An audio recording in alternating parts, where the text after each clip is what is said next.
सबजंक्टिव्ह mood कसा प्रश्न आहे? Which of the following sentences indicate the subjunctive mood? बघा, इंग्लिशमध्ये वेगवेगळे मूड्स असतात. मूड म्हणजे कसा भाव व्यक्त होतो आहे त्या ठिकाणी त्या विधानामधून, त्याला मूड्स असं इंग्लिशमध्ये म्हटलं जातं. मग त्यामध्ये इंडिकेटिव्ह मूड आहे, म्हणजे जनरल स्टेटमेंट असेल तर इंडिकेटिव्ह मूड आपण म्हणतोय. इम्पेरेटिव्ह आहे, आज्ञार्थी वाक्य, कमांड्स, त्यासाठी आपण इम्पेरेटिव्ह असा शब्द वापरतो.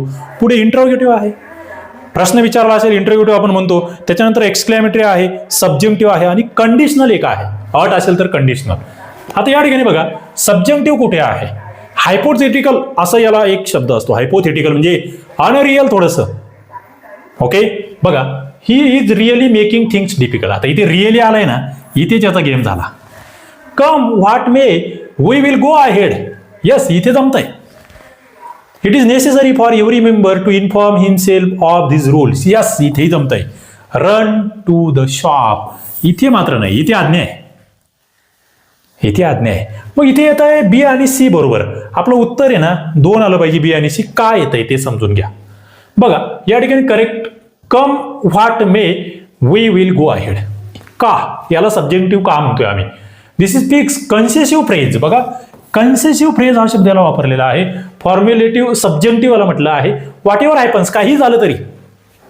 The use of the base form come instead of the expected indicative whatever comes mark the subjective. त्यामुळे तो सबजेक्टिव्ह मोडमध्ये जातो आहे.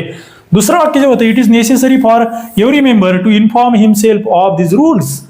याच्यामध्ये structure required for the mandative subjective जे आहे, एक्सप्रेसिंग नेसेसिटी किंवा डिमांड, ज्याच्यामध्ये डिमांड असते ना, मागणी असते ना, ते सबजेक्टिव्ह मध्ये जातं. लक्षात ठेवा, आपण जसं मराठीमध्ये आज्ञार्थी, विद्यार्थी, संकेतार्थी, स्वार्थी वाक्य बघतो ना, तशातला हा प्रकार या ठिकाणी आहे. विद्यार्थीचा प्रकार तो मराठीमध्ये असतो ना, विद्यार्थी वाक्य, तसा हा प्रकार या ठिकाणी आहे.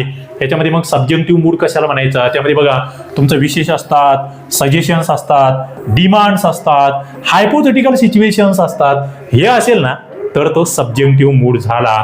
आता यामध्ये काही गोष्टी आहेत, डिमांड वगैरे ते मी सांगितलेच तुम्हाला. थोडक्यात इच्छा, आज्ञा, मागणी, कल्पना, संभाव्यता असेल तर हा मूड या ठिकाणी असतो. एवढं लक्षात ठेवायचं.